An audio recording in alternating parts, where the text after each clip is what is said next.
श्रीमन्महागणाधिपतये नमः। श्रीगुरुभ्यो नमः। श्रीसरस्वत्यै नमः। सजयति सिंधुर्वसनो देवो यत्पादपङ्कजस्मरणो वासरमैव तमसां राशिन्नाशयति दुर्गान्। नारायणं नमस्कृत्य नरं चैव नरोत्तमं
वासुदेव वासुदेव हरी पांडुरंग हरी वासुदेव हरी पांडुरंग हरी वासुदेव हरी पंढरीनाथ महाराज की जय। एक चित्त करुणी म्हणा नित्य ध्यायी गजानना म्हणा नाम मोरयाचे सकल कारण जन्माचे जे जे इच्छिशील मनी ते ते देई त्याच क्षणी म्हणा नाम मोरयाचे सकल कारण जन्माचे मोरया गोसावी विनटला तेने उपदेश सांगितला म्हणा नाम मोरयाचे सकल कारण जन्माचे मंगलमूर्ती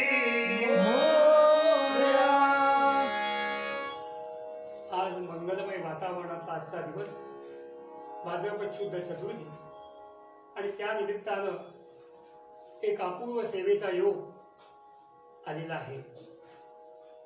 मंगलमूर्तीची प्रतिष्ठापना जवळजवळ भारतामध्ये सगळीकडे झालेली आहे आणि असा हा मंगलमय चतुर्थीचा दिवस आणि त्या निमित्तानं त्याचे थोडं गुणगान करून आणि मगच एखादा या जन्माचा जो भाग आहे, आज 2 जन्मकथा आहेत पण त्या जन्मकथेमधली एक जन्मकथा मी पूर्ण सांगणार आहे आणि एकाला फक्त स्पर्श करून जाणार आहे।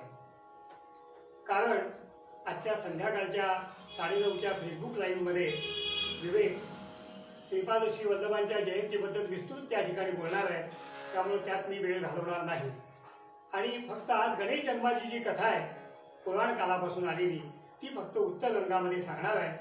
पूर्व गंगातला विषय असा आहे की ज्यांनी पवना नदीच्या काठावरती अखंड गणेशाची तपस्या करून गणेश रूपामध्ये जे प्रगट झाले ते मोरया गोसावी अखिल मानवाच्या कल्याणाचा मार्ग सांगतायत आणि ते सांगत असताना अनुभूतीचे बोल बोलतायत। एक चित्त करुणी मना नित्य ध्यायी गजानना, कारण त्यांनी जागा सोडली नाही आणि एक चित्तानं त्या गणरायाची प्रार्थना करून आराधना करून त्याला आपलंसं करून घेतलं आणि म्हणून त्यांना ज्या वेळेला प्रत्यक्ष मोरया गोसावी हे पूर्व स्थितीमध्ये होते, गोसावी हे नाव धारण व्हायच्या आधीची गोष्ट सांगतोय, त्यांचं आडनाव आहे शाळीग्राम, हे मूळचे कर्नाटकातले, आले तपस्या करत करत या पुण्याच्या जवळ मोरया गोसावी चिंचवड।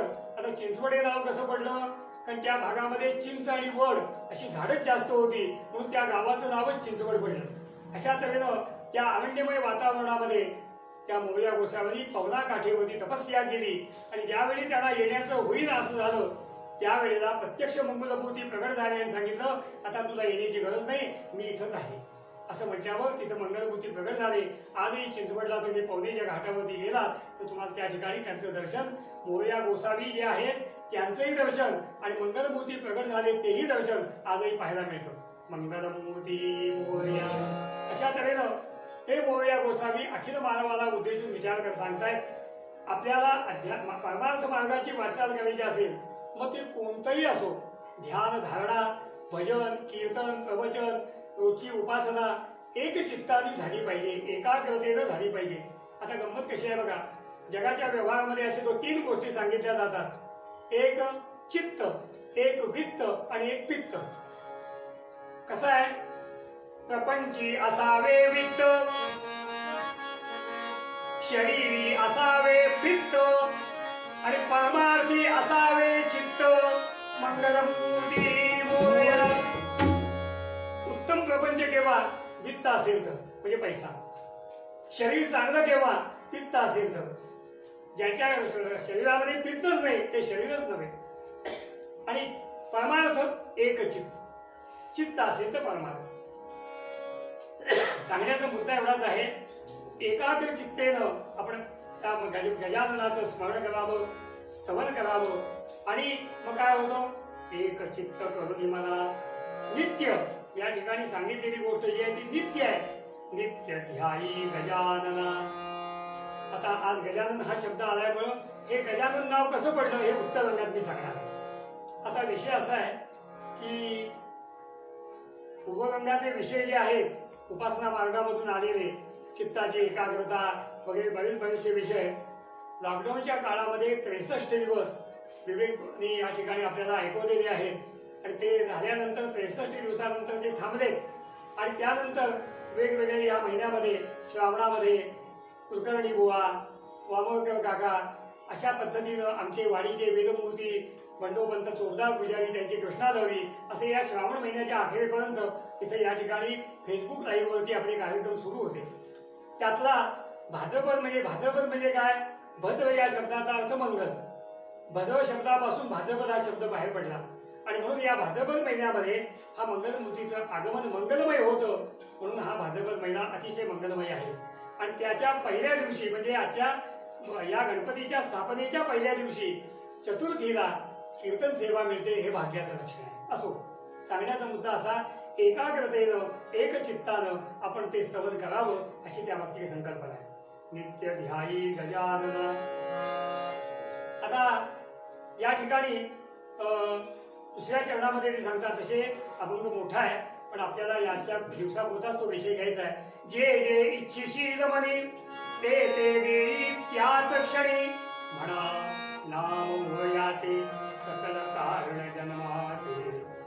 म्हणजे असं आहे, भक्तांनी त्या ठिकाणी एकाग्रतेनं केलेली पूजा पाहिल्यावर, स्तवन पाहिल्यावर मंगलमूर्ती तुमच्या मनामध्ये काय आहे ते आधी जाणतो आणि ते जे मनात येईल ते त्या क्षणी तुम्हाला प्राप्त करून देतो. जे जे इच्छिशील मनी ते ते देई त्याच क्षणी, म्हणजे क्षणाचाही विलंब लावत नाही, असं त्याचं महात्म्य आहे. आणि म्हणून आपण बघा, एरवीचे सगळे महोत्सव आपण बघतो वर्षभरामध्ये चालणारे भारतवर्षामधले, आणि हा भाद्रपद शुद्ध चतुर्थीचा गणेशोत्सव जो आहे तो केवढा उत्साहात सर्व भारतभर होतो.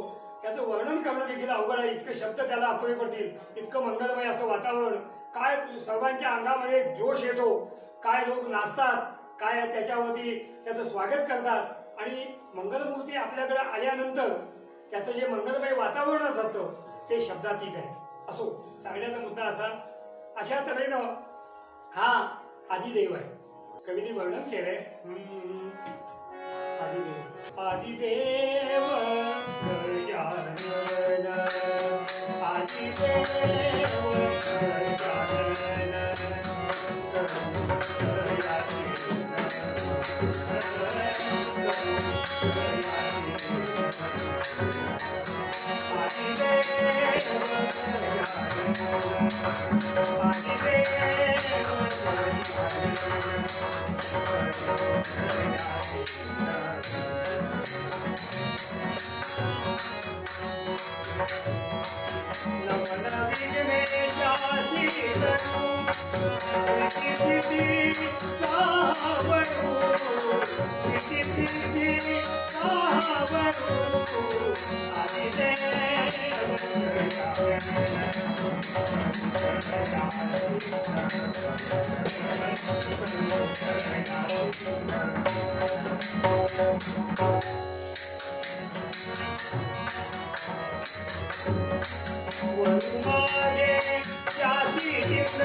सर्व देवांच्या आधीचा हा देव आदिदेव गजानन करू तयासी नमन.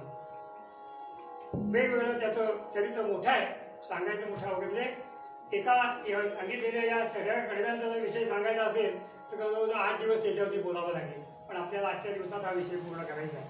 सांगायचा मुद्दा असा, हा गजानन आदिदेव आता आपल्या भारतीय परंपरेमध्ये पुराण कालापासून जी प्रथा आहे त्यामध्ये असं वर्णन केले की आपल्या या जेव्हा आपण पूजेला बसतो तेव्हा पूजेमध्ये देखील संकल्पात त्याची व्यवस्था केली आहे आणि सांगितलंय विद्यारंभे विवाहे च प्रवेशे निर्गमे तथा संग्रामे संकटे चैव विघ्नस्तस्य न जायते मंगलमूर्ती मोरया. पूर्वीच्या काळी विद्येचा आरंभ श्री गणेशाने. आता वर्तमान कालचं काही बोलायचं नाही. त्यानंतर विवाहेज, विवाहामध्ये सुद्धा साक्ष आहे मंगलमूर्तीची. कारण जरी दोन्ही प्रतिपक्ष वधू पक्ष एकत्र आले तर जेव्हा बैठक होते तेव्हा त्याला कुंकू लावणं किंवा टिळा लावणं असा प्रकार आहे आपल्याकडं. तेव्हा साखरपुडा हे नाव गोड आता आपल्या भारतीय लोकांनी ते एका परंपरेमध्ये एका राज्यामधनं आलेलं आहे आणि ते आता असं झालंय की लग्न राहिलं तरी झाले पण साखरपुडा झाला पाहिजे अशा पद्धतीनं हा व्यवहार चाललेला आहे. असो, सांगण्याचा मुद्दा असा, विवाह हे विवाहामध्ये देखील काय भावगीतं गायली जात नाही तर या ठिकाणी देखील मंगल अष्टकं म्हटली जातात. अंतपाठ धरला जातो आणि मग शुभमंगल सावधान म्हणून ते मंगल होतं. शुभमंगल हा शब्द वापरला जातो आणि मग त्याला सावधान केलं जातं. म्हणजे भविष्यामध्ये तुम्हाला पती पत्नीला सावधपणे आपला प्रपंच करायचा हे त्याचं एक सूचक आहे. असो, अशा विवाहे प्रवेश निर्गमे तथा आयुष्यभर पैसा कमवला आणि प्रत्येकाच्या मनामध्ये एक स्वप्न असतं आपली स्वतःची वास्तू असावी. वास्तू मिळाली. आता शहरामध्ये लोकांना वास्तू म्हणजे काय, फ्लॅट. फ्लॅट म्हणजे त्या शब्दाचा अर्थच फ्लॅट. सांगण्याचा मुद्दा असा की त्या फ्लॅटमध्ये मनुष्य जाणार म्हटल्यानंतर पूर्वीच्या बांधकामामध्ये वाडे होते, मोठमोठी जुनं घरे होती. दारामध्ये प्रवेश करताना एक गणपती पट्टी म्हणून त्याला असायचं, गणेश मूर्ती दारात असायची या दरवाजाला आणि त्याचं दर्शन घेतल्याशिवाय आत जायचं नाही, बाहेर यायचं नाही. अशी संग्रामे संकटे चैव विघ्नस्तस्य न जायते. म्हणजे या प्रत्येक ठिकाणी विघ्न येऊ नये म्हणून त्या मंगलमूर्तीचं स्तवन केलं जायचं.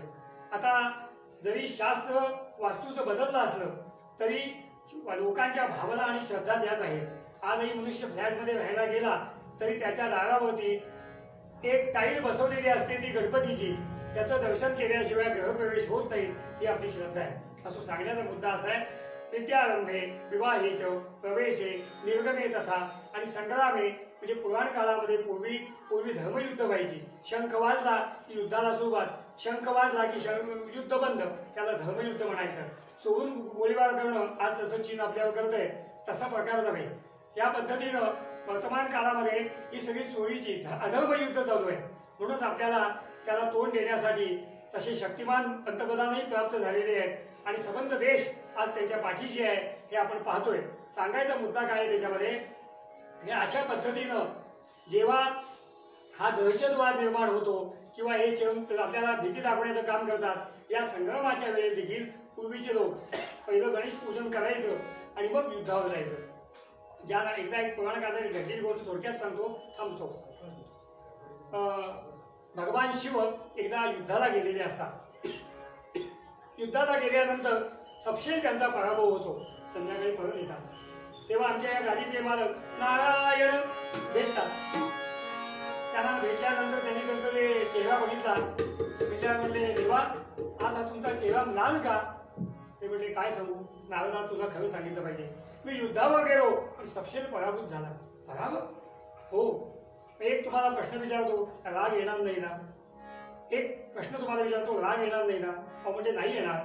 नाही, मोठ्या लोकांचं काय घ्यावं? मी तुम्हाला प्रश्न विचारतो, तुम्ही जेव्हा युद्धावर गेलात देवा तेव्हा गणेश पूजन केलं होतं का? तळ पायाच्या मस्तकाला गेली भगवान शिवाच्या. काय बोलतोस काय, शुद्ध व्यास काय नारदा? हे आधीच तुम्हाला विचारलं होतं, राग येणार नाही ना? पण तुम्ही पुन्हा तेच केलं. हे पहा, मी तुम्हाला विनंती करतो, गणेश हा जरी तुमचा मुलगा असला तरी तो सर्व विश्वाची देवता आहे ती. तेव्हा विश्वदेवतेची पूजा केल्याशिवाय तुम्हाला यश प्राप्त होणार नाही. तुम्ही मी सांगतो एक चित्तानं तुम्ही आज त्या गणेशाचं पूजन करा आणि मग युद्धावर जा आणि मला सांगा.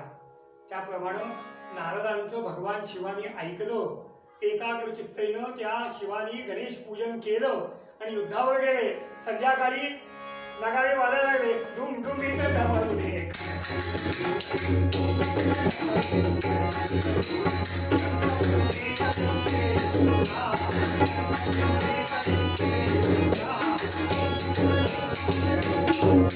पार्वतीपते हर हर महादेव.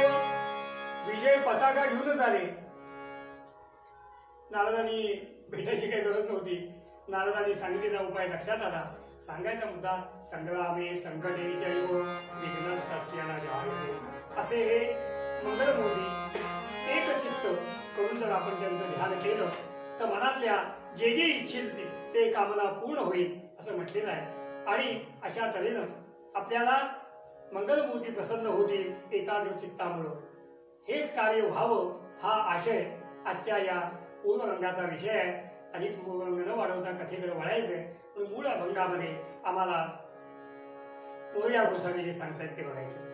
एक चित्त करुणी मला, एक चित्त करुणी मला, नित्य ध्यायी गजानना, नित्य ध्यायी गजानना. एक चित्त करुणी मला, एक चित्त करुणी मला.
सादर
गायक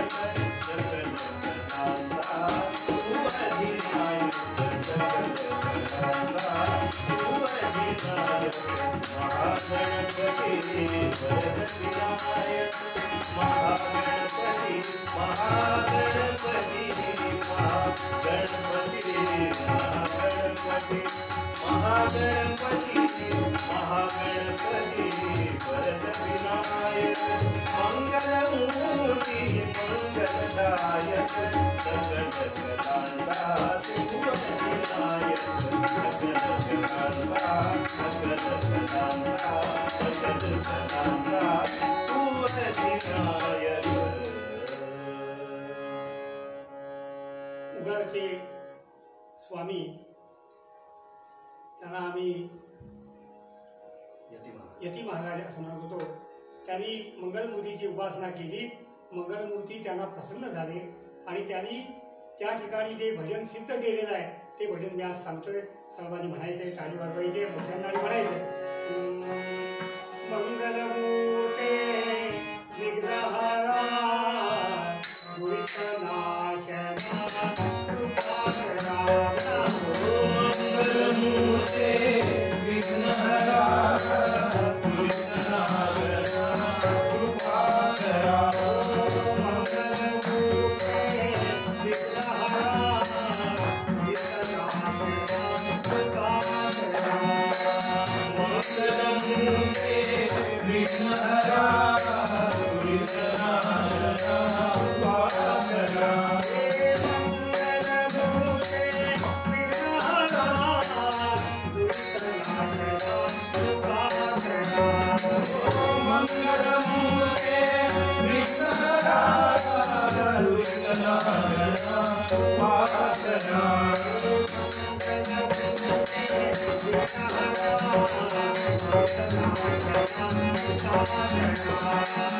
मंगलमूर्ते विघ्नहरा दुर्गनाशना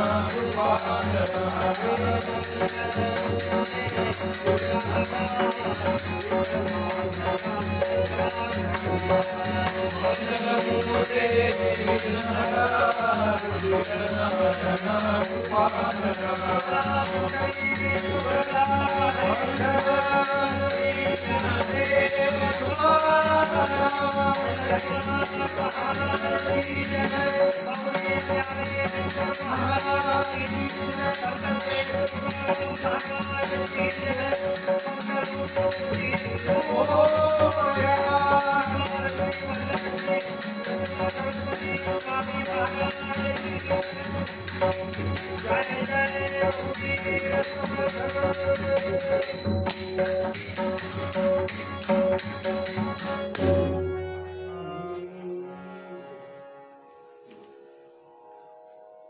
एक श्लोक सांगतो, सर्वांनी म्हणायचं. ज्या ज्या स्थळी हे मनराय माझे म्हणा. ज्या ज्या स्थळी हे मनराय माझे त्या त्या स्थळी हे निज रूप तुझे. त्या त्या स्थळी हे निज रूप तुझे. ठेवितो मस्तक ज्या ठिकाणी. मी ठेवितो मस्तक ज्या ठिकाणी.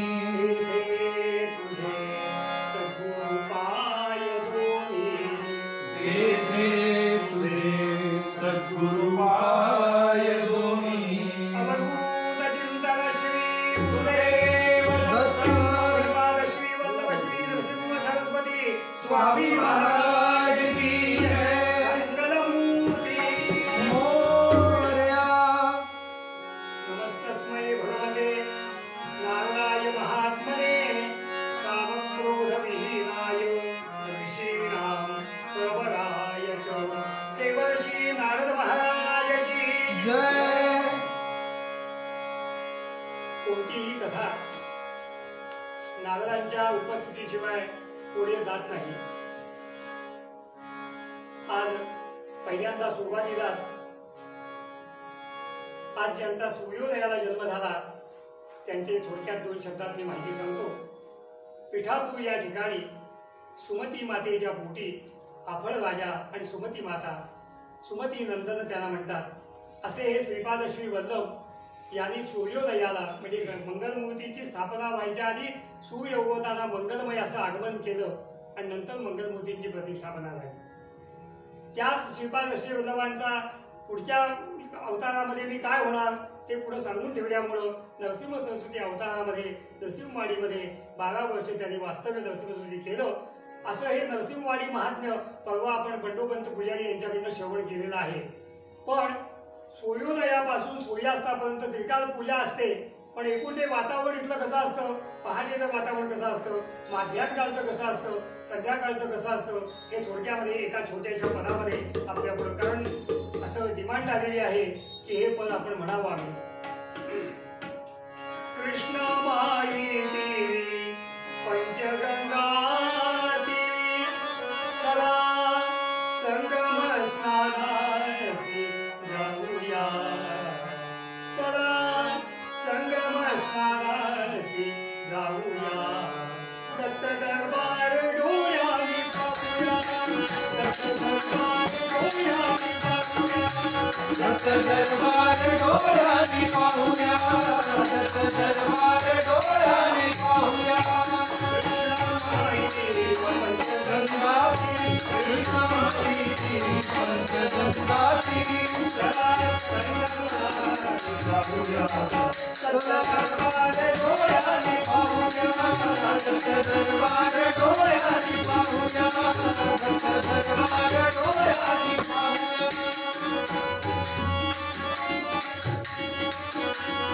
पहाट समयी पहाट समयी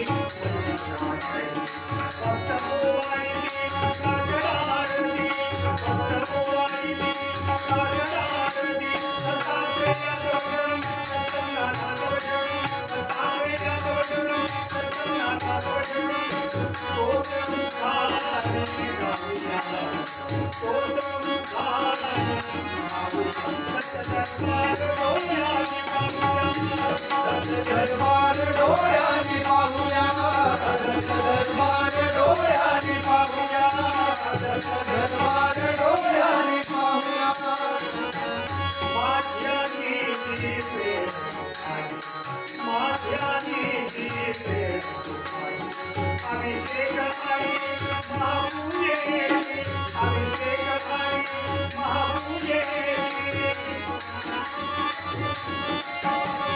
लावल्याने मरतवाने, लावल्याने मरतवाने, घट शरणावरी घालूया, घट शरणावरी घालूया, दरबार डोळ्याने पाहूया, दरबार डोळ्याने पाहूया, दरबार डोळ्याने पाहूया.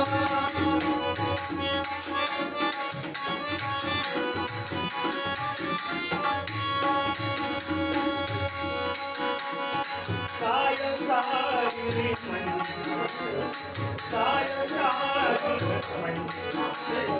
भक्त होवायली शुभ आरती, भक्त होवायली शुभ आरती, भक्त होवायली शुभ आरती, भक्त होवायली शुभ आरती. पालकी आनंदाचा पूर येतो, आनंदाचा पूर येतो, आनंदाचा पूर येतो. दिगंबरा दिगंबरा दिगंबरा दिगंबरा दिगंबरा पार्वती दिगंबरा, दिगंबरा दिगंबरा दिगंबरा दिगंबरा पार्वती दिगंबरा, दिगंबरा दिगंबरा श्री पार्वती दिगंबरा.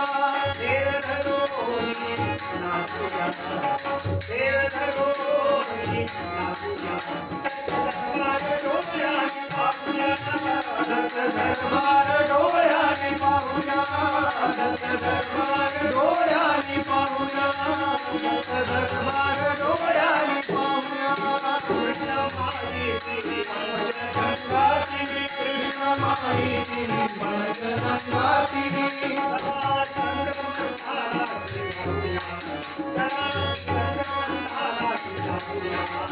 दत्त दरबार डोळ्याने पाहूया, दरबार डोळ्याने पाहूया दरबार डोळ्याने पाहूया दरबार डोळ्याने पाहूया श्री गुरुदेव दत्त. अशा तऱ्हेनं या वाणीचं महात्म्य अतिशय रम्य असं आहे. त्रिकाळ पूजा, त्रिकाळ इथले उपचार आणि हे सगळं भारावून गेलेलं असं स्थान आहे. आणि त्या मनोहर पादुका त्या रूपाने महाराज या ठिकाणी कायम आहेत. अशा या श्रीपाद श्री वल्लभांच्या या दुसऱ्या अवतारामधली कथेचं हा या ठिकाणी वाणीमध्ये वास्तव्य आहे. आता आज त्यांचा जन्म श्रीपाद श्री वल्लभांचा आहे. त्याची विस्तृत कथा आज रात्री 9:30 वाजता तुम्हाला फेसबुकवरती ऐकायला मिळेल. एकदा जय जयकार करूया. श्रीपाद श्री वल्लभ श्री नृसिंह सरस्वती स्वामी महाराज की जय. एक आणखी श्लोक म्हणणार आहे मागणी आल्याप्रमाणे सर्वांनी ऐकावा.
आजच्या दिवसाचं जे महात्म्य आहे, आज गजाननाने म्हणजे मंगलमूर्तींनी अवतार धारण का केला त्याची कथा आपल्यापुढे ठेवायची आहे. वर्णन केलंय श्री विधिजृंभे पासुने अत्यद्भुत पुरुष दाहना प्रकट अंगे सुगंध ऐसा की जाते मानिती सदा लोक.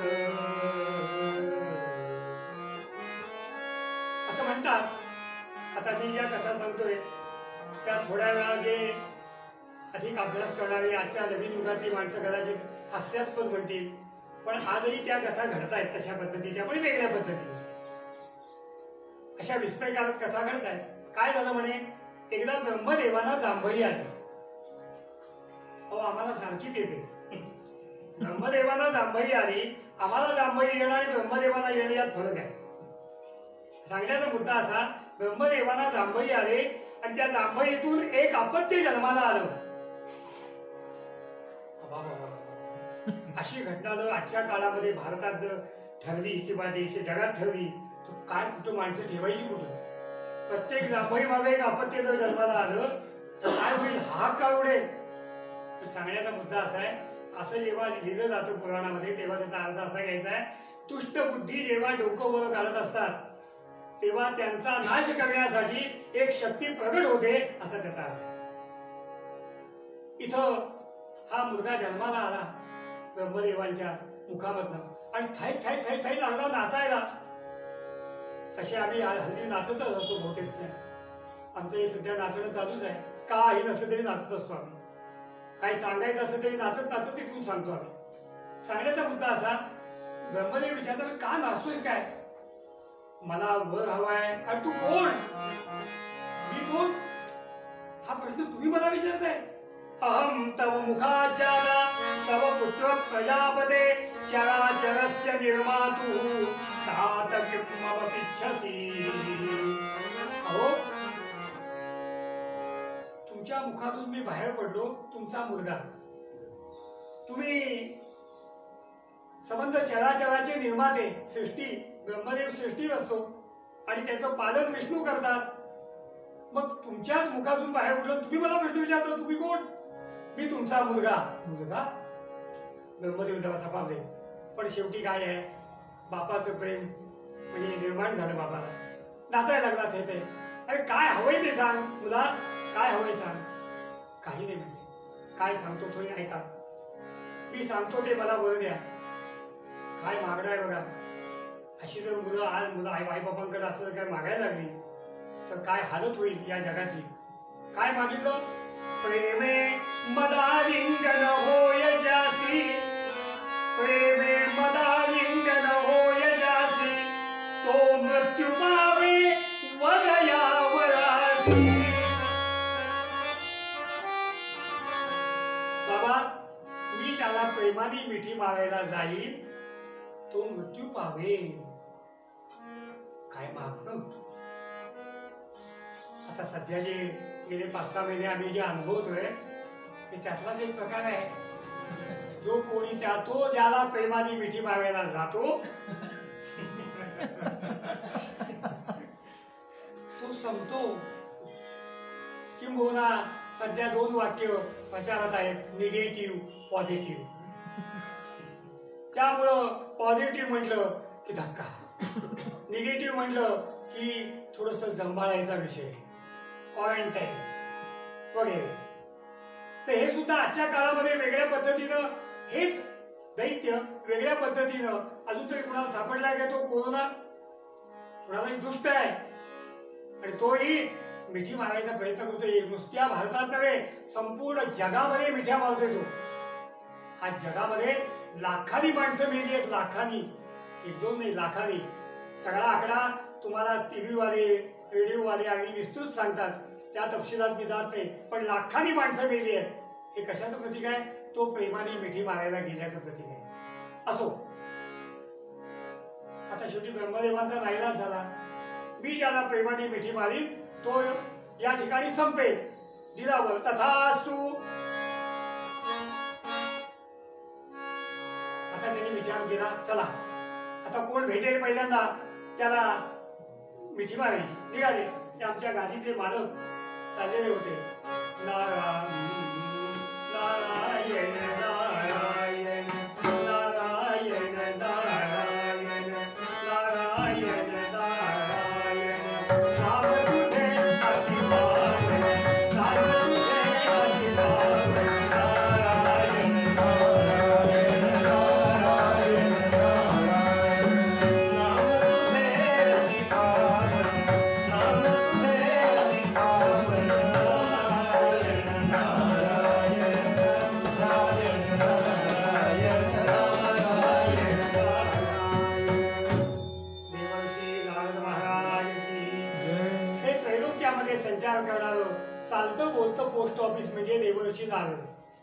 मगाशी मी सुरुवातीला सांगितलं, नारदांशिवाय पुराण काळातल्या देवादैत्यांच्या ज्या कथा आहेत त्या नारदांच्या शिवाय नाहीतच.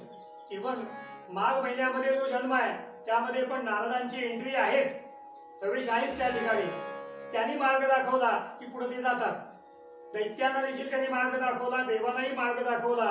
मगाशी शंकरांना पण सांगितलं की गणेशाची पूजा करा म्हणून. असे हे नारद, कळीचे नव्हे कळकळीचे नारद, असे हे नारद या ठिकाणी भेटल्यावर हे वेड याला बळ मिळाला, धावत सुटलं आणि नारदाला मिठी मारायला लागलं. नारद म्हणाले, थांब थांब थांब थांब थांब, काय करतोस? मी तुम्हाला मिठी मारणार आहे. म्हणजे का? मला वळ मिळालाय. मी ज्याला प्रेमाने मिठी मारीन तो संपेल. नारद म्हणजे काय? त्यावेळेचे हर जबाबी ते काय असे ऐकणारे आहे? नारद म्हणाले, बरं खोट आहे. कशावरनं? मी सांगतो खोट आहे. तू मला समजा मिठी मारलीस तर मला सांग तुला माझ्यापासून लाभ काय? पण माझ्या मागं कोणी नाही. म्हणजे मी ब्रह्मचारी, मुखामध्ये भगवंताचं नाम नारायण. माझ्या जो प्रॉपर्टी म्हणशील तर चिपळी आणि झांज आणि तंबोरी, या 3 गोष्टी तुला घेऊन काय उपयोग आहे का? मला मिठी मारून काय मिळणार आहे? पण तुला सांगतो, हा वर खोटा आहे का खरा हे सिद्ध करायचं असेल तर एक मार्ग आहे. तुला वर दिला कुठे? म्हणजे ब्रह्मदेवानी. हात तेच्या म्हणले मग काय सोपंच काम आहे, जाऊन मार त्याला मिठी. ब्रह्मदेवाला हो, आणि ज्यांनी वर दिला त्याला मिठी मार म्हणजे वर खराय का खोटाय कळेल. नारद चतुर होते, त्याने आपल्यावरचं संकट दूर केलं आणि त्यांना तिकडे पाठवलं. हे खुलं धावत धावत आलं आणि ब्रह्मदेवांना लागलं मिठी मारायला. अरे हे काय करतोस, मी तुम्हाला मिठी मारणार, तुम्ही वर दिला ना. अरे बाबा मला तू मिठी मारून तुला काय मिळणार. एक लक्षात ठेव, सृष्टीचं पालन करणारे भगवान विष्णू आहेत, त्यांना मिठी मार ना, मला मिठी मारून तुला काय मिळणार. म्हणजे वरचा मधला रिकामा असला की कशी गोष्ट घडते बघा. जरा विचार नाही केला, धावत चालले. आले विष्णूंच्याकडं. विष्णू बसले होते शेषशाही पहुडलेले. शांताकारं भुजगशयनं पद्मनाभं सुरेशं विश्वाधारं गगनसदृशं मेघवर्णं शुभांगं लक्ष्मीकान्तं कमलनयनं योगिदेव्यानुगम्यं वन्दे विष्णुं भवभयहरं सर्वलोकैकनाथं. अशा तऱ्हेनं भगवान विष्णूचा धावत धावत आला. विष्णूला मिठी मारण्याचा प्रयत्न कर. अरे काय करतोस, काय करतोस. काही नाही, तुम्हाला मिठी मारतोय. अरे मला मिठी मारून तुला काय मिळणार. विष्णू म्हणे मी सात्विक, विष्णू म्हणे मी सात्विक, विधीने विधली तुलाच रे पाठ. म्हणजे निर्मात्यानेच तुला पाठ दाखवली आणि तू माझ्याकडे धावत कशाला आलायस. आणि त्यात तुला मी सांगतो, मी पळी पंचपात्री घेणार हातात घेऊन भिक्षुकी करणारा ब्राह्मण. आता माझ्या कडूश्रीला काय असेल तेच तुला मिळणार, माझ्याकडे काय असणार, मी दरिद्री ब्राह्मण. मग काय करू सांगा, ते मला बाकीचं तत्वज्ञान सांगत होता. मला मिठी मारू नको, तुला मी उपाय सांगतो. एक लक्षात ठेवा, जगाचा नियम आहे, आपल्यावर संकट आलं की ती दुसऱ्यावर कसं ढकलायचं ही युक्ती शिकवावी लागत नाही, आपोआप येते. आणि याला कुठं ट्रेनिंग स्कूल नाही, कुठं काही नाही, आपोआप येतं ते. हे आपोआप कॉलेज आहे सांगायचं म्हणजे. या कॉलेजमध्ये आपोआप येतं सगळं ते. मग हे मला काय करायचं, उपाय सांगतो.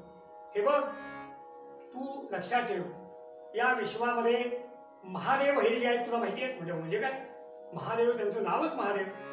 ते जरी वृद्ध असले तरी त्यांची पत्नी मात्र तारुण्यासारखी म्हणजे छान दिसणारी आहे, असं आहे.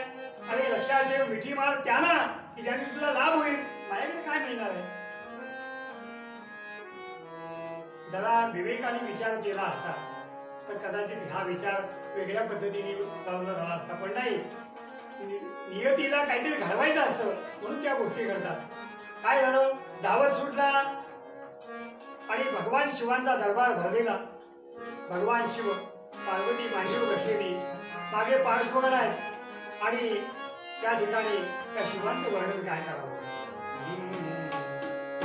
सदा शिव साव सदा शिव नाममुखी राहो मनुजा, नाममुखी राहो मनुजा, नाममुखी राहो मनुजा, नाममुखी राहो. नमः शिवाय, ओम नमः शिवाय, ओम नमः शिवाय, हर हर शंकर नाम शिवाय, हर हर शंकर नाम शिवाय. बेतारी अपने वादे, बेतारी अपने वादे. वयनुरे ज्ञान भवाय, वयनुरे ज्ञान भवाय. नाममुखी राहो मनुजा, नाममुखी राहो मनुजा, नाममुखी राहो. ओम नमः शिवाय, ओम नमः शिवाय, ओम नमः शिवाय, ओम नमः शिवाय. चंद्रमा सूर्य गंगा भस्मविले सर्वांगा भस्मविले सर्वांगा ज्ञान शिवादे भगवंगा ज्ञान शिवादे भगवंगा नाम तेरा नाम तेरा नाम तेरा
सांगितल्याप्रमाणे धावत आला, पार्वतीला उचललं आणि घेऊन चालला.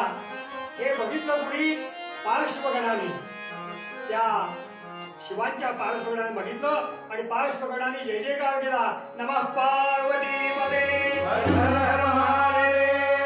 सज्जन, भगवान शिव जागे झाले. समाधीतून झोपले नव्हते, समाधीतून जागे झाले आणि बघितलं पार्वतीला घेऊन चाललाय कोणतरी दैत्य. हे पाहिलं आणि आपल्या जवळचा त्रिशूळ घेतला, त्रिशूळ भिरकावला.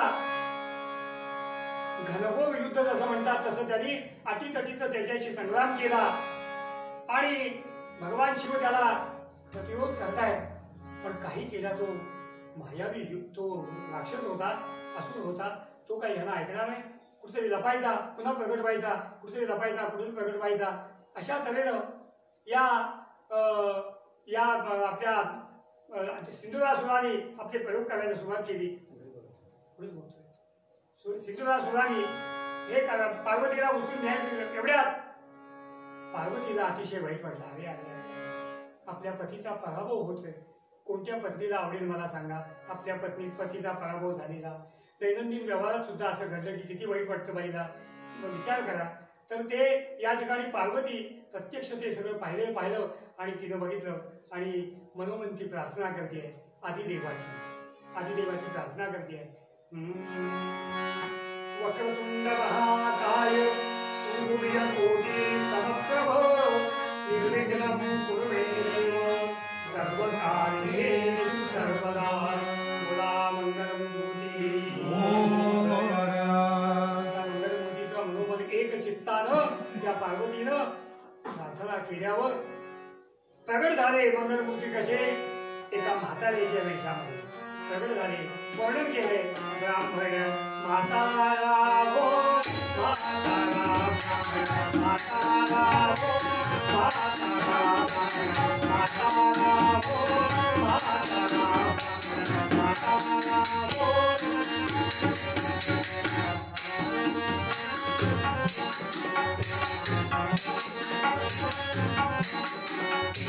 कापे मान धरारा, कापे मान धरारा, ब्राह्मण म्हातारा हो, म्हातारा ब्राह्मण, म्हातारा हो, म्हातारा ब्राह्मण.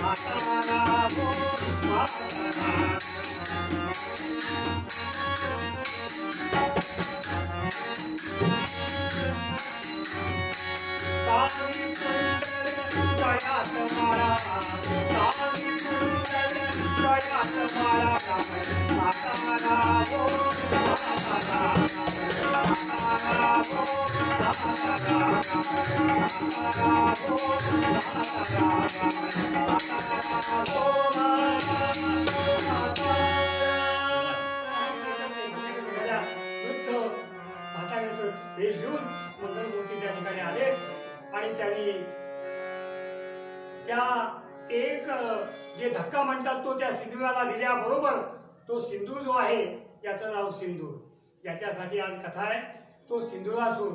याला एक धक्का दिल्याबरोबर गडबडा गडबडा गडबड लोळत जो गेला खाली निघून. पार्वती मनामध्ये विचार करते, म्हणजे आमचे हे एवढे शक्तिमान असलेले महादेव त्यांनी एवढा प्रतिकार केला पण काही घडलं नाही, आणि आता या म्हाताऱ्याने नुसतं ढकलून दिल्यावर गडाबडा लोळत गेला हा असुर, काहीतरी वेगळं आहे. तिने विचारलं, महाराज आपण कोण? त्यावेळी आपल्या मूळ रूपामध्ये मंगलमूर्ती प्रगट झाली. एकदंतं शुभोपकरणं गजवक्त्रं चतुर्भुजं पाशाङ्कुश धरं देवं ध्यायेत् सिद्धिविनायकं मंगलमूर्ती मोरया. त्या क्षणी दर्शन दिलं आपल्या मातेला आणि सांगितलं, बोला मातोश्री. मातोश्री? हो मातोश्री, काय हवंय बोला. एकच सांगते, पार्वतीच्या मनामध्ये जी खतखत होती ती कोणती होती? आपल्या पतीचा पराभव झाला, याचा या सिंधुरासुराचा निपात झाला पाहिजे हेच डोक्यात होतं. त्यामुळे ती म्हणाली, मी तुम्हाला सांगते. तुम्ही काय म्हणालात मगाशी? मातोश्री. मातोश्री हा शब्द खरा करा. लगेच मंगलमूर्तीने सांगितलं, तथास्तु. तेच घडे. सज्जन हो, काय घडलं? पार्वतीला दिवस राहिले, आणि असं आपल्याकडे म्हणतात की गर्भामध्ये म्हणजे स्त्री गर्भवती झाली की 7व्या किंवा 8व्या महिन्यामध्ये तिचं डोहाळ जेवण करतात, आणि तो एक मोठा सोहळा असतो. पाळणा बांधतात, धनुष्यबाण बाईच्या हातात देतात, मोठी भरतात वगैरे बऱ्याच गोष्टी असतात, आणि एक मोठं कौतुक केलं जातं. आम्ही अनेक लोकांच्या या प्रतीक्षेमध्ये आहे आमच्या माहितीच्या. ते धनुष्यबाण घेऊन एकदा कोणतरी बसायचं, झोपाळ्यावर बसायचं, आमच्या ओळखीपैकी सांगतो. तेव्हा सांगायचा मुद्दा असं हे डोहाळे जेवण ठरलं, आणि या डोहाळे जेवणामध्ये काय झालं, असा प्रसंग चालू असताना ही पार्वती थोड्या वनामध्ये, हा विषय आहे बघा, आपल्यासारखे इव्हेंट मॅनेजमेंटनी केलेली व्यवस्था नव्हती. माग सगळं रोषणाई अमुक तमुक आणि दिलेली वगैरे, म्हणजे अशा पद्धतीत नव्हतं. हे वनविहार होता, वनामध्ये हे डोहाळे जेवण होतं. कवीने वर्णन केलंय, पार्वती वनविहार करते. हासवी वनी ऋतुराज जीवाला, हासवी वनी ऋतुराज जीवाला, हासवी वनी ऋतुराज जीवाला, हासवी वनी ऋतुराज जीवाला, हासवी वनी ऋतुराज जीवाला, हासवी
मांडव घातलेला त्या वनामध्ये डोहाळ जेवणासाठी तात्पुरता काम झालं की मोकळा. एवढ्यात एक हत्ती तिकडून आला आणि त्या हत्तीनं आपल्या सोंडेनं तो मांडव पाडला. मांडव पाडल्याबरोबर भगवान शिवाला राग आला. हे माझ्या पत्नीचं झालेलं डोहाळ जेवण आणि त्यामध्ये एक हत्ती येतो काय आणि आपल्या सोंडेने मांडव पाडतो. आपल्या जवळचा त्रिशूळ घेतला आणि भगवान शिवाने जो भेकावला तो बरोबर जो गज होता हत्ती, त्या हत्तीच्या बरोबर या ठिकाणी गळ्यापाशी येऊन लागल्यावर शिव उडालं. शिव उडाल्याबरोबर घटना घडली. आतमधनं आवाज आला, नमः शिवाय. भगवान शिवाना वाईट वाटला. अरे आपण ज्याला त्रिशूळ भेगावला तो आपलाच भक्त आहे. मग त्यांनी सांगितलं ठीक आहे. त्यांनी काय केलं पुढं, या गजाचं मुख जे होतं सोंडेसह ते आपल्या पूजेमध्ये ठेवलं. गजमुख आणि गजचर्म अंगावरती पांघरलं. शिवांच्या अंगावरती गजचर्म आहे. गजचर्म पांघरलंय भगवान शिवाने. आणि असं हे सगळं झालं. आता तुम्ही म्हणाल हा मध्येच हत्ती कोण आणलात तुम्ही? त्याची या कथेमधली एक उपकथा ती सांगतो. ती कथा अशी आहे, महेश नावाचा एक राजा, त्याच्या दरबारामध्ये देवांचे गुरु बृहस्पती आलेले आहेत आणि त्यांचं मोठं स्वागत करणारा तो राजा असल्यामुळं बृहस्पती आले आणि त्यांचं इतकं अपार स्वागत यांनी केलं या महेश राजाने. तो बृहस्पती देवांचे गुरु प्रसन्न झाले आणि म्हणाले, राजा तुला काय हवंय? आता मला सांगा. राजा उदार झाला तर आमच्याकडे पूर्वी आमची आई म्हण सांगायची, राजा उदार आणि भोपळा दान. राजा उदार झाल्यावर काय मागायचं? राजा उदार झाला. त्यांनी काही सांगितलं, देवा तुम्ही तर बृहस्पती आहात, देवांचे गुरु आहात, तेव्हा माझी एकच इच्छा आहे, मी जगतवंद्य व्हावं. प्रत्येकाला वाटतं की नाही आपण जगतवंद्य व्हावं. तबलजीला वाटतं जगतवंद्य व्हावं. पेटीवाल्याला वाटतं आपण व्हायलिन वाजवून रोटी वाजवून सोलो करावा. आणखी कोणाला गाणाऱ्याला वाटतं आपण जगतवंद्य व्हावं. असे जगतवंद्य झालेले जसराज आत्ता नुकते या जगातून निवडले. त्यांना उत्तम सद्गती मिळो असो गजाननाकडे प्रार्थना करायची आहे. सांगायचा मुद्दा एवढाच आहे की जगतवंद्य व्हावं. तेव्हा भगवान शिवानी सांगितलं, आपल्या बृहस्पतीने सांगितलं, हे लक्षात ठेव. महेश राजाला सांगितलं, हे या जन्मात शक्य नाही. तुला पुढला जन्म मिळेल. पुढल्या जन्मामध्ये तू हत्ती होशील.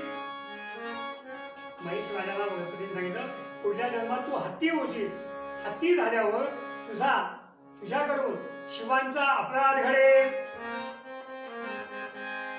तोच हा हत्ती. त्या शिवांचा अपराध घडला आणि मग सांगितलं, मग तू जगतवंद्य होशील. ठीक आहे म्हणाला, पुढल्या जन्मात ते होईल ना. आता जणू तो 60 उलटून 70 झालेलीच आहे. आता काय नको, तुला काय उपभोगायला मिळणार आहे. मग त्याप्रमाणे या इकडे गंमत अशी झाली. इकडे ही कथा पुढे आली. इकडं काय झालं, नवमास पूर्ण झाले पार्वतीचे आणि आजचा दिवस उजाडला. मगाशी मी सांगितलं भद्र म्हणजे मंगल. भाद्रपद महिना उजाडला. प्रतिपदा गेली, द्वितीया गेली, तृतीया गेली, चतुर्थी उजाडली आणि आज पार्वती प्रसूत झाली. अशा मंगलमूर्ती, मंगलसमयी मंगलमूर्ती प्रसूत झाली. पण गडबड झाली. त्याच्या आधी एक थोडीशी घटना घडली. पार्वती गर्भवती असताना ही गोष्ट जेव्हा त्या सिंधुरासुराला कळली, तो मायावी सिंधुरासूर मायेनं आपल्या गर्भामध्ये जाऊन त्यानं त्या पोटातल्या गर्भाचं शिर छेदलं आणि त्या टाकलं कुठं, नर्मदेमध्ये. मूळ जो गर्भ होता त्याचं शिर नर्मदेत टाकलं. आजही आपण जर नर्मदे स्नानाला गेला तर पायामध्ये काही असे लाल तुम्हाला जे दगड दिसतात गोटे, ते आजही आपले श्रद्धावान माणसं गणपती समजून आपल्या घरामध्ये, कारण तो रक्त लांछित झालेले होते, त्यामुळे ते गणपती समजून आपल्या घरामध्ये पूजले जातात. असा आजचापर्यंत प्रघात आहे, परंपरा आहे. सांगायचा मुद्दा असा की अशा तऱ्हेनं हे त्या ठिकाणी नर्मदेत टाकून दिलं. मग इथं जेव्हा प्रसूत झाली पार्वती, तेव्हा काय झालं, देव पण वर्ण बघत होते आता काहीतरी चांगली घटना बघायला मिळणार. आणि आमचे मगाशी सांगितलं गादीचे मालक ते पण नारायण नारायण करत आलेलेच होते. चला म्हणजे काय झाले बघूया. काय झालं बघताय तो काय धड आहे पण शिर नाही असलं अपत्य. सगळे चिंतेमध्ये. असं झालं तर काय होईल मला सांगा, काय वाटेल. सगळे चिंतेमध्ये. तेवढ्यात नारद आणि हेपाडा महाराज चक्कर मारले. नारद मनामध्ये म्हणाले ज्या अर्थी नुसतं धड आहे त्या अर्थी हे प्रकरण काही धड नाही. झालं. एवढ्यात आकाशवाणी झाली. आकाशवाणी झाली. ऐका देव हो ऐका, काही गडबड करायचं कारण नाही. याच भगवान शिवांच्या पूजेमध्ये एक गजाचं शिर आहे ते याला लावा आणि तुमचं काम होईल. तुम्हाला सिंधुरासुराचा वध करायचा ना, तो करेल बरोबर. सज्जनो त्याप्रमाणे पूजेमधलं शिव गजाचं आणून याला लावलं. गज आहे आनंद ज्याचे गजानन मंगलमूर्ती मोरया. आजच्या काळामध्ये काही लोक या गोष्टी हास्यास्पद आहेत मानतील, पण आज अशा विचित्र घटना जेव्हा आपण काही जगामध्ये पाहतो तेव्हा हे काय हास्यास्पद वाटण्यासारखं नाही आहे. घडलेल्या घटना आहेत. मग मी जसं कोरोनाचं सांगितलं तसंच सांगायचा मुद्दा काय तर या ठिकाणी भाद्रपद शुद्ध चतुर्थीला गजानन प्रकट झाले आणि मग सगळ्याला आनंद झाला. चला म्हटले जो दैत्य होता त्याचा संहार होणार. मग या मंगलमूर्तीने पहिल्यांदा काय केलं, सिंधुरासुराचा वध केला. मंगलमूर्ती मोरया. तो वध केलेला दिवस म्हणजे आजचा मंगलमूर्तींचा हा आजचा दिवस भाद्रपद शुद्ध चतुर्थी सिंधुरासुराच्या वधासाठी अवतार धारण केलेला. पण गंमत तुम्हाला सांगतो काय झाली की आपण जे म्हणतो गणपतीच्या व्यवहारामध्ये त्याला तांबडं फूल आवडतं, त्याला दुर्वा आवडतात. 21 हा आकडा त्याच्या बाबतीत शुभ मानला जातो. मग आता यांनी काय केलं, आम्ही पण काय करतो 21 मोदक दाखवतो नैवेद्य आणि आम्हीच खातो. इथं काय होतं, इथं पार्वतीनं काय केलं, रोज एका असुराचा त्यांनी वध केला. असे जे बांधलेले दहशतवादी होते, हा सिंधुरासुर जसा दहशतवादी होता असे अनेक दहशतवादी असे ओळीने 21 दहशतवादी मारले सिंधुरासकट. पण आईनं एक वध केला, एक मोदक, एक वध केला, एक मोदक. आम्ही असं काहीतरी करून दाखवावं आणि मोदक खावे. इथं आईनं मोदक दिले एक एक बक्षीस म्हणून. 21 मोदकाचा नैवेद्य दाखवला. मग सर्व प्रजाजन जमा झाले, आनंदाने बेहोश झाले आणि मग नाचू लागले. मंगलमूर्ते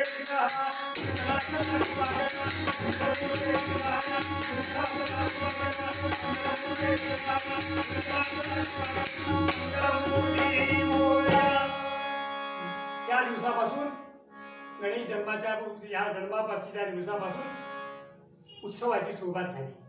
गजाननाच्या उत्सवाची सुरुवात झाली. 21 दुर्वा, 21 मोदक म्हणून 21 हा आकडा शुभ आहे मानला जातो आपल्याकडे. फक्त एक दिवसाचा फरक यावर्षी पडला. काल 21 होती, आज 22 आहे. एवढाच फरक पडला. नाहीतर मग ते जवळजवळ गणित जमलं असतं.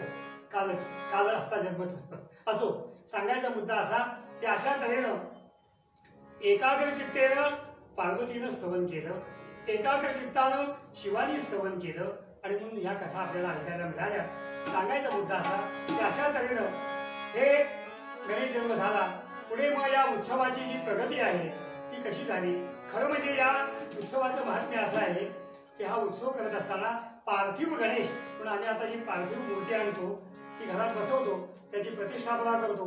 खरं म्हणजे ही 1 दिवसाची पूजा आहे, नवे 2 तासाची पूजा आहे. कसं आहे, समुद्र काठावर किंवा नदी काठावर जायचं, तिथलीच माती उकळायची, उजव्या हाताने गणपती बनवायचा, घरच्या लोकांनी पूजा साहित्य घेऊन यायचं, नदीवरच त्याची पूजा करायची, नैवेद्य दाखवायचा, आरती करायची आणि लगेच विसर्जन करायचा. मंगलमूर्ती मोरया. ही मूळ पार्थिव गणेशाच्या मूर्तीची पूजा. आता याचं जनमानसामध्ये विषय बदलत गेला. मग हाच गणपती पुन्हा समाजामध्ये आला. मग तो कोलाड्यातून पडवीमध्ये आला, पडवीतनं तो बाहेरच्या रस्त्यावर गेला आणि रस्त्यावर त्याचं सार्वजनिक स्वरूप निर्माण झालं. आणि त्या सार्वजनिक स्वरूपाचा विषय की जास्त मी बोलणार नाही, ते सगळ्यांना सर्वमान्य आहे. असो, सांगण्याचा मुद्दा असा हा गजानन आज प्रगट झाले आणि सर्व मंगल व्हावं म्हणून त्या मंगलमूर्तीपाशी प्रार्थना हीच करायची आहे, हे गजानना गेले 5-6 महिने आम्ही भारतीय मंडळी, समज जगातली मंडळी जे हाल अपेष्टा भोगतायत, इकडे बसू नका, अंतर ठेवा, मास्क तोंडाला लावा, या गाडीत बसू नका, त्या गाडीत बसा, ई-पास काढा, अमुक करा, किती खटपटी, आणि एवढं करून सुद्धा पुन्हा उद्योग नाही, आवक काहीच नाही, सगळी जावकच आहे. लोकांना असं वाटतंय हे किती दिवस चालणार आहे. काळजी करू नका. मंगलमूर्तीला तीच प्रार्थना करायची आहे, देवा गणेशा लवकरात लवकर ती व्हॅक्सिन, ती लस आहे ती कुठे आहे ती लवकर घेऊन ये, आणि या संपूर्ण जगाला एकदा ती व्हॅक्सिन देऊन टाक, आणि हा विषय संपला, विषय संपून टाक, आणि लोक सुखी, आनंदी आणि मंगलमय होऊन जाऊ दे. हीच प्रार्थना त्या मंगलमूर्तीपाशी करायची आहे. आजच्या या मंगलमय प्रसंगी आणखी काय मागायचं? जाता जाता एकच निवेदन करतो की भाद्रपदातल्या या आजच्या शनिवारी एक कीर्तन मला या करण्याची सेवा देविकांनी दिली या ठिकाणी. त्यांच्या मनामध्ये आहे की आता मध्ये काही कार्यक्रम झाल्यानंतर पुन्हा एका शनिवारी पुन्हा माझंच कीर्तन करावं असं त्यांची इच्छा आहे. अर्थात आपण सगळी मंडळी ऐकणारी जी आहात त्यांना जर असं वाटत असलं की माझं कीर्तन व्हावं तर तशा तुम्ही कमेंट्स आमच्या या फेसबुकवरती कराव्यात. आणि त्याहून जर वाटत नसेल तर त्यांची इच्छा अशी आहे, जर त्यांची इच्छा असली सगळ्यांची तर पुढे 6-7 दिवस सलग अशीच फेसबुकवरती लाईव्ह कीर्तनं करण्याची इच्छा आहे. भाद्रपद महिन्यामध्ये असा एक कार्यक्रम करण्याची मनोमन इच्छा आहे. आपण जर या ठिकाणी कमेंट्स दिल्या की आम्हाला यांचं कीर्तन आवडतंय, चांगलं आहे असं वाटलं तरच मी करणार आहे, अन्यथा नाही. यांनी किती आग्रह केला तरी. सांगायचा मुद्दा अशा तऱ्हेनं या ठिकाणी आज या मंगलमय प्रसंगी सेवा करण्याचं भाग्य आम्हाला मिळालं. आमचे अतिशय जीवश्य मित्र बाळासाहेब आलासकर हे आमच्या मागेच राहतात. मागे उभा मंगेश तसे आहेत ते आमच्या मागं, हाक मारली की येतात तसे ते आज आमच्या या ठिकाणी साथीला आले. आणि हे तर आमच्या घरातलेच आहेत त्यामुळे त्या प्रश्न नाही. आणि आमच्या कॅमेऱ्यापाशी बसलेले ते पण आमच्या शेजारचेच आहेत, त्यामुळं ही सगळी आजूबाजूची मंडळी सहकार्य करणारी आहेत. त्यामुळे हे सगळं कार्य कुरुंदवाडपासून माणसं सहकार्याला आलेली आहेत. अशा तऱ्हेनं हे कार्य संपन्न आज झालेलं आहे.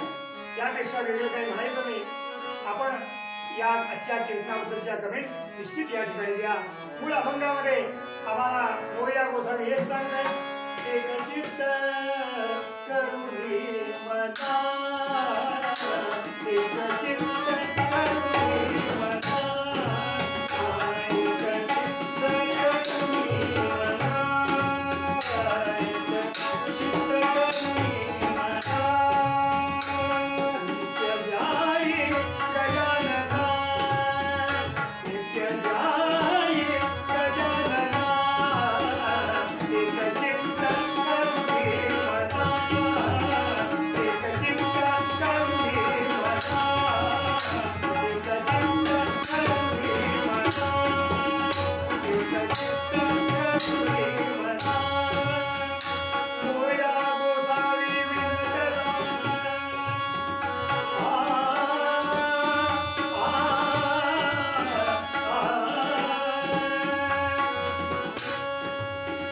मोरया गोसावी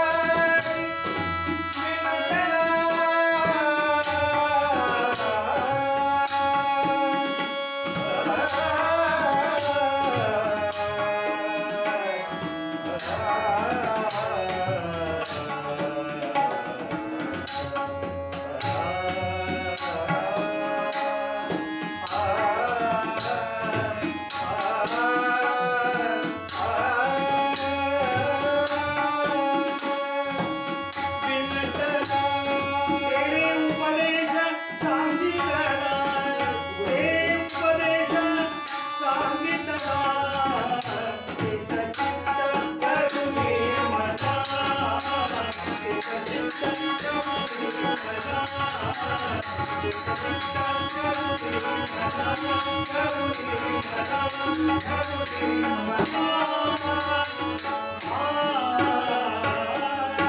झालेली सेवा आज रात्री 9:30 वाजता आज 9:30 वाजता विवेक गोखले आपल्याला फेसबुकवरती श्रीपादश्री भगवानचं जे चरित्र आहे मंगलमय असं ते या ठिकाणी करणार आहेत असावे. तेव्हा ते सर्वांनी त्याचा लाभ घ्यावा आणि अशीच विवेक भगवानवरती आपलं जे प्रेम आहे ते अखंड जागृत ठेवावं. हीच आपल्या कवी प्रार्थना. विधिदान देवा देवा तुझा विसर भाव तुला नाही आवडीची माझी